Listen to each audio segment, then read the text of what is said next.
Hi friends, welcome to Ramya's kitchen. ఈరోజు చేయబోయే recipe instant sambar recipe. ఒకసారి సాంబార్ పౌడర్ చేసి పెట్టుకున్నామంటే ఇక మనకు అవసరమైనప్పుడల్లా రెడీ చేసేసుకోవచ్చు చాలా ఈజీగా. ఇక ప్రాసెస్లోకి వెళ్దాం.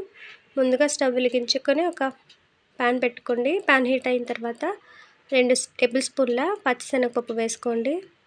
పచ్చిశనగపప్పుకి డబుల్గా 4 స్పూన్ల కందిపప్పు వేసుకోండి.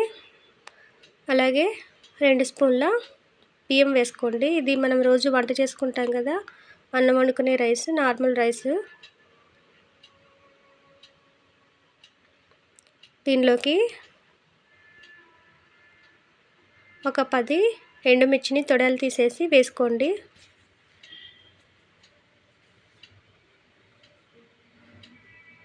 తర్వాత 1 టేబుల్ స్పూన్ ధనియాలను కూడా వేసుకోండి.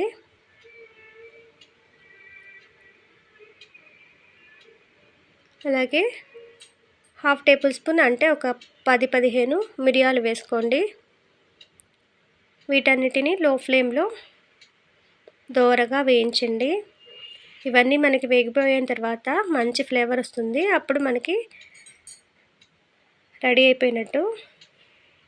ఇక స్టవ్ ఆఫ్ చేసేసి దీన్ని చల్లారనివ్వండి.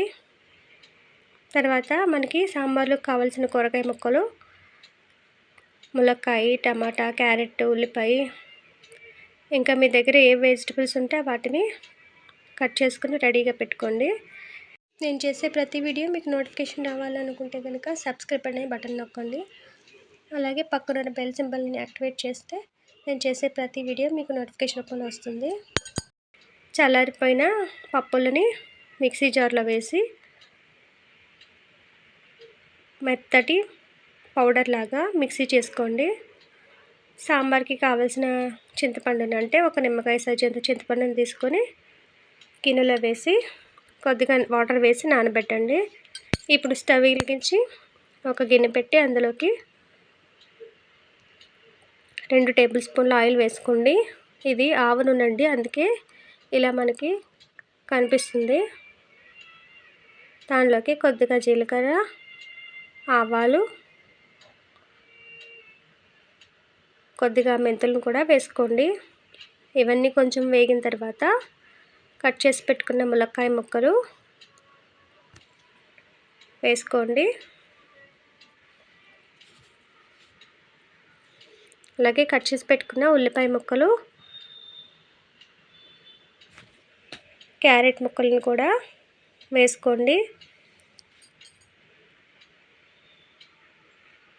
వీటన్నిటిని ఒకసారి కలిపి మూత పెట్టి మగ్గించుకోండి.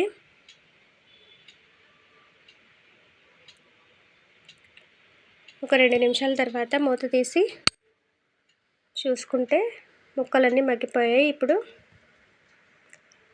కట్ చేసి పెట్టుకున్న టమాటా ముక్కలు, వంకాయ ముక్కలు కూడా వేసుకోండి. ఇవి ఎక్కువసేపు మగ్గించాల్సిన అవసరం లేదు కాబట్టి ముందు ములక్కాయ ముక్కలు, క్యారెట్ మగ్గిన తర్వాత వీటిని తర్వాత వేసుకోండి. వీటిని కూడా ఒకసారి బాగా కలుపుకొని మూత పెట్టేయండి. మరొక 2 నిమిషాల తర్వాత ముక్కలన్నీ బాగా మగ్గిపోయాయి.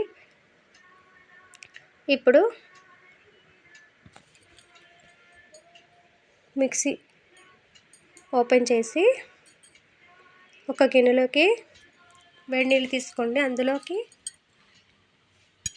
మనం రెడీ చేసి పెట్టుకున్న సాంబార్ పౌడర్ని ఒక 4 స్పూన్లు వేసుకొని బాగా కలుపుకోండి.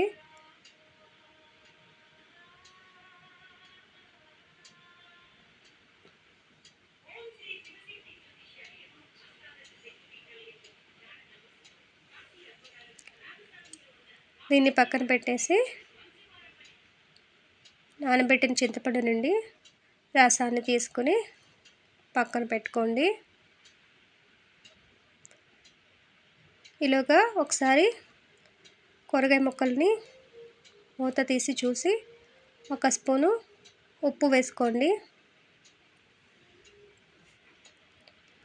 ఉప్పు వేసిన తర్వాత 1/2 టేబుల్ స్పూన్ కారం వేయండి. కారం ఎక్కువ వేయాల్సిన అవసరం లేదండి. మనం చేసి పట్టిన పౌడర్లో ఆల్రెడీ మిరపకాయలు వేసాం కాబట్టి ఎండుమిర్చి కారం సరిపోతుంది. ఇప్పుడు 2 గ్లాసులు వాటర్ వేసుకోండి.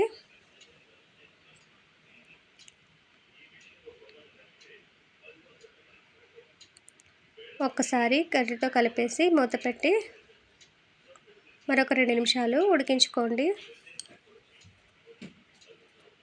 ఇలా సాంబార్ పౌడర్ చేసుకుని ఎయిర్ టైట్ కంటైనర్లో వేసుకుని మూత పెట్టి ఉంచితే మనకి చాలా రోజులు నిల్వ ఉంటుందండి. మనకు కావాల్సినప్పుడల్లా ఇన్స్టెంట్గా సాంబార్ రెడీ చేసుకోవచ్చు. ఇప్పుడు మూత తీసి మరొకసారి కలుపుకోండి. మనం ముందుగా వాటర్లో సాంబార్ పౌడర్ వేసి రెడీ చేసి పెట్టుకున్నాం కదా, ఆ వాటర్ మొత్తాన్ని ఉడుకుతున్న ముక్కలలో వేసేయండి.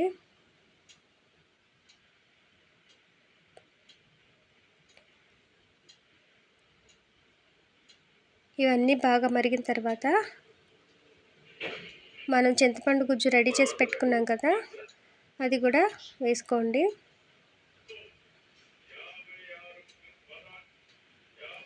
మరొక కప్పు వాటర్ కూడా వేసుకోండి.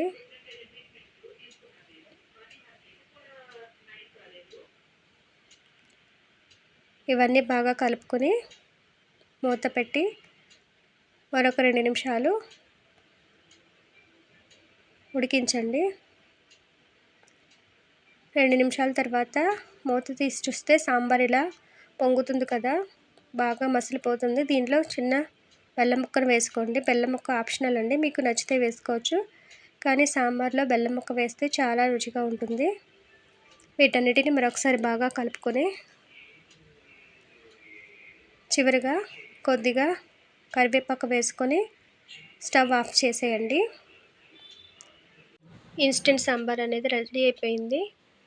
ఇది రైస్లోకి, ఇడ్లీలోకి చాలా బాగుంటుంది. వీడియో నచ్చితే లైక్ చేయండి. Thanks for watching.